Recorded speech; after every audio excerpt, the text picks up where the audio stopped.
ক্রিকেটে ছক্কা মানেই উত্তেজনা, আর সেই উত্তেজনাকে পুরো বছরের জন্য নিজের করে নিয়েছে বাংলাদেশ দল।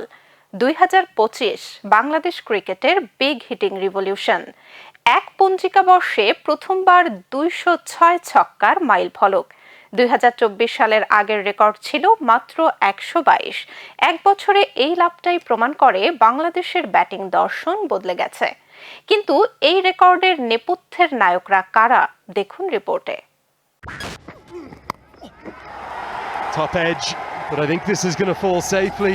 ক্রিকেটের টি-20 সংস্করণে ছক্কার রেকর্ডে এই বর্ষপঞ্জিতে টেস্ট খেলুড়ে দেশের মধ্যে এক নম্বরে আছে পাকিস্তান, দ্বিতীয় স্থানে ওয়েস্ট ইন্ডিজ এবং 206টি ছক্কা মেরে তৃতীয় অবস্থান বাংলাদেশের দখলে। 2024 সালের আগে যেখানে রেকর্ড ছিল 122টি ছক্কার, সেখানে এক লাফে এখন বাংলাদেশের রেকর্ড 206টি। বাংলাদেশের এই অবস্থান খুবই গুরুত্বপূর্ণ, কারণ আগে দলটি ছিল কন্ট্রোল ফোকাসড, এখন সে নিজেই হচ্ছে high intensity power heating unit. চলতি বছরে বাংলাদেশের হয়ে ছক্কা মেরেছেন মোট 18 জন খেলোয়াড়। এটাই প্রমাণ করে দলটি আর নির্ভরশীল নয়, বরং সমষ্টিগতভাবে ভয়ঙ্কর। আর তাদের মধ্যে 4 জন top order batter Tanzid, Liton, Parvez ও সাইফ, তারা মেরেছেন 127টি ছক্কা। বাংলাদেশের টি-20 ইতিহাসে এত কনসিস্টেন্ট টপ অর্ডার কোনোদিন দেখা যায়নি। চলুন দেখে নেই 2025 সালে ছক্কায় বাংলাদেশের শীর্ষ 5। বছরের ছক্কা সম্রাট তানজিদ হাসান তামিম। 27 ইনিংসে তিনি ছক্কা হাঁকিয়েছেন 41টি।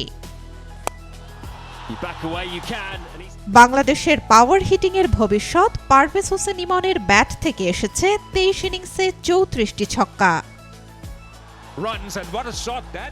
টেস্ট ক্রিকেট থেকে টি-20তে রূপান্তরের বিষয়ে সাইফ হাসান ব্যাট হাতে 15 ইনিংসে ওভার বাউন্ডারি মেরেছেন 29টি। স্টাইলিশ ও মারকাটারি ধাঁচের অধিনায়ক লিটন দাসও কম যান না, তার 25 ইনিংসে রয়েছে 23টি ছক্কার মার। তালিকার শেষ নামটি ফিনিশার জাকের আলী অনেক। 23 ইনিংসে তার ব্যাট থেকে এসেছে 19টি ছক্কা। বাংলাদেশের রান 4229 অতিরিক্ত বাদে, তার মধ্যে 29% রান এসেছে ছক্কা থেকে, অর্থাৎ প্রতি 100 রানের 29 রানই সোজা গ্যালারি থেকে। এটাই প্রমাণ করে বাংলাদেশ এখন আর শুধু উইকেট টিকিয়ে রাখার ক্রিকেট খেলে না, তারা আক্রমণ করে, চাপ সৃষ্টি করে ও ম্যাচকে নিজের মতো করে নিয়ন্ত্রণ করে। 6 রেকর্ডের মধ্যে 4 রেকর্ডও আছে বাংলাদেশের। এটিও রেকর্ড পরিমাণ 298টি। Desk report, B news 24।